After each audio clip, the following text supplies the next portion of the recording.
The Roman Empire in the war with Germania. The wars between the Roman Empire and the Germanic tribes were among the most intense and consequential conflicts of antiquity. Stretching over centuries, these struggles defined the limits of Roman expansion and profoundly influenced the cultural, political, and military evolution of Europe.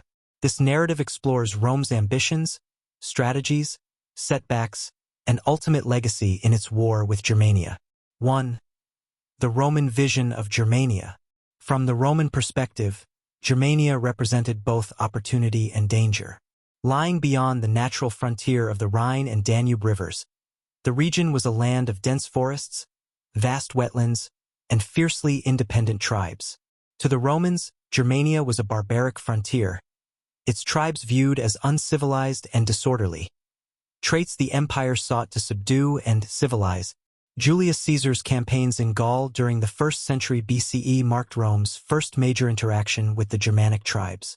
His incursions into Germania showcased Roman power but also underscored the challenges of subduing the region.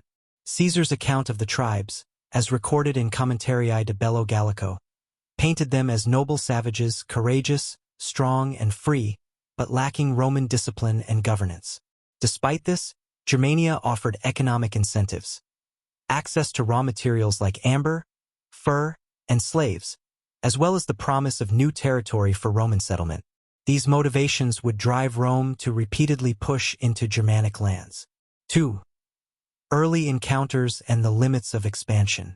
Rome's first attempts to extend its control into Germania were met with mixed results. Under Emperor Augustus, campaigns led by Drusus, 12 to 9 BCE, and later by his brother Tiberius, 8 to 7 BCE, pushed Roman influence deeper into the region.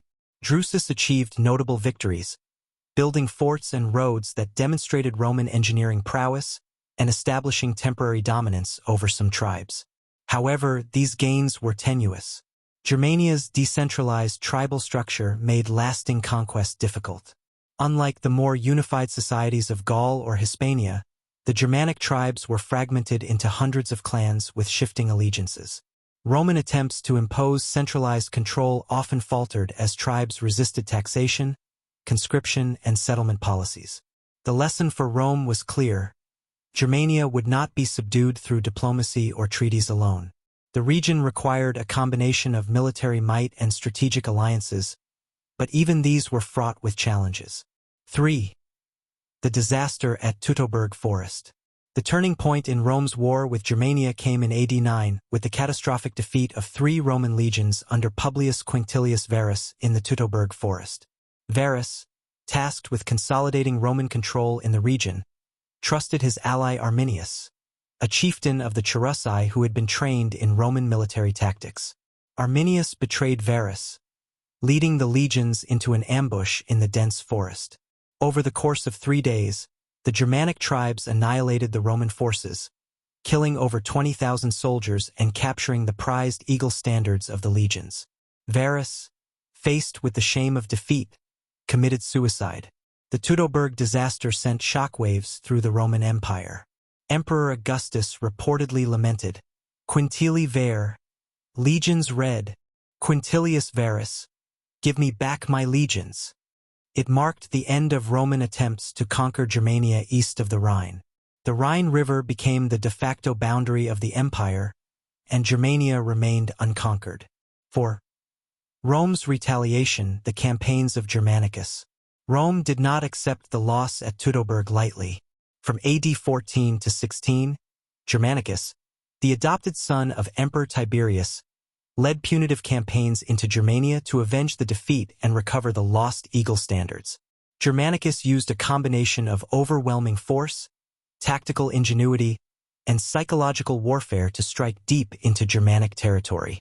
Germanicus' forces won several significant battles, including a victory over Arminius at the Battle of Idistavizo. He recovered 2 of the 3 lost eagle standards, a symbolic victory for Rome. However, despite his successes, the dense forests, logistical challenges, and the Germanic tribes' guerrilla tactics made long-term occupation unsustainable. In AD 16, Emperor Tiberius recalled Germanicus, recognizing that the costs of conquering Germania outweighed the benefits.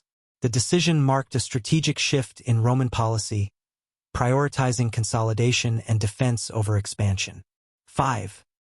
The Roman-Germanic frontier, fortifications, and trade. Following the Teutoburg disaster and Germanicus campaigns, Rome focused on securing its frontier along the Rhine and Danube, a network of forts, watchtowers. 4. Rome's retaliation, the campaigns of Germanicus. Rome did not accept the loss at Teutoburg lightly. From AD 14 to 16, Germanicus, the adopted son of Emperor Tiberius, led punitive campaigns into Germania to avenge the defeat and recover the lost Eagle standards. Germanicus used a combination of overwhelming force, tactical ingenuity, and psychological warfare to strike deep into Germanic territory.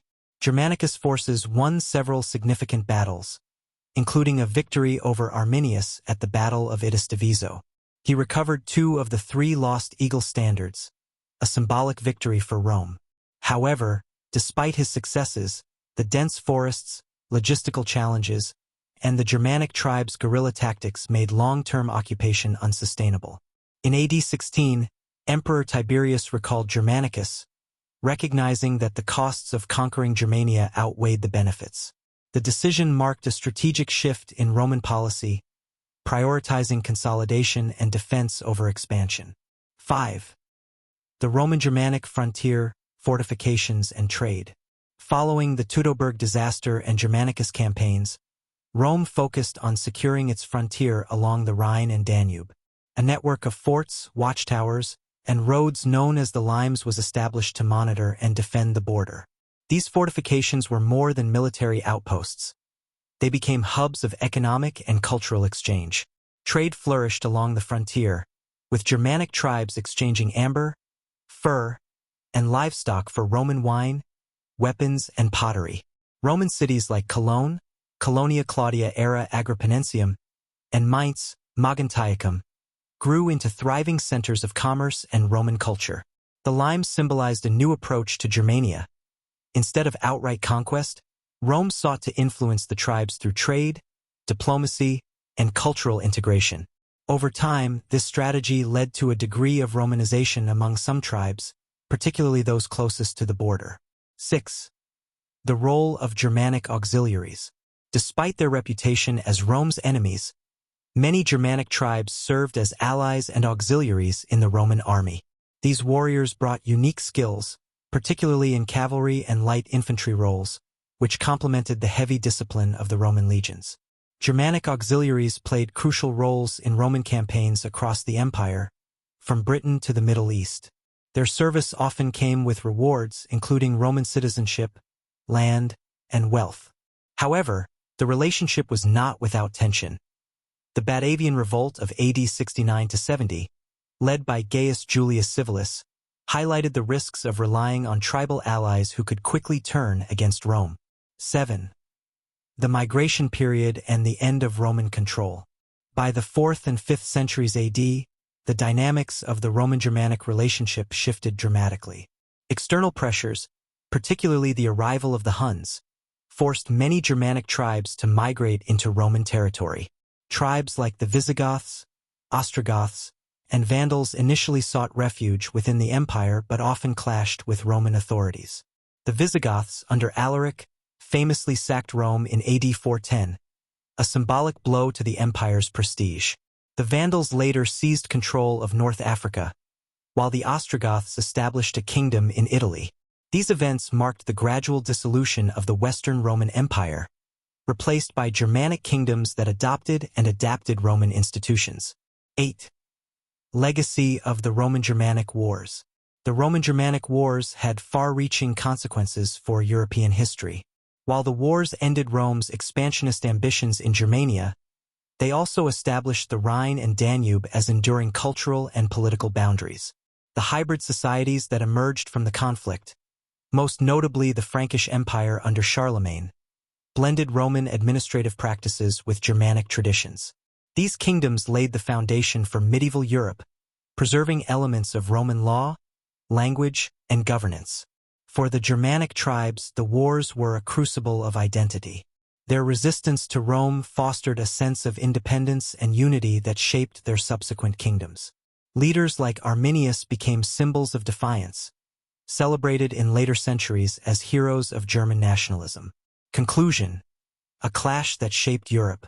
The Roman Empire's wars with Germania were not just military conflicts but a profound cultural encounter that defined the borders of the ancient world and influenced the development of the medieval one. While Rome failed to conquer Germania, its interactions with the tribes left an indelible mark, creating a legacy of cultural exchange, mutual adaptation, and enduring influence. In the end, the Roman-Germanic Wars were not a story of victory or defeat but of transformation. They remind us that even the fiercest conflicts can yield loss.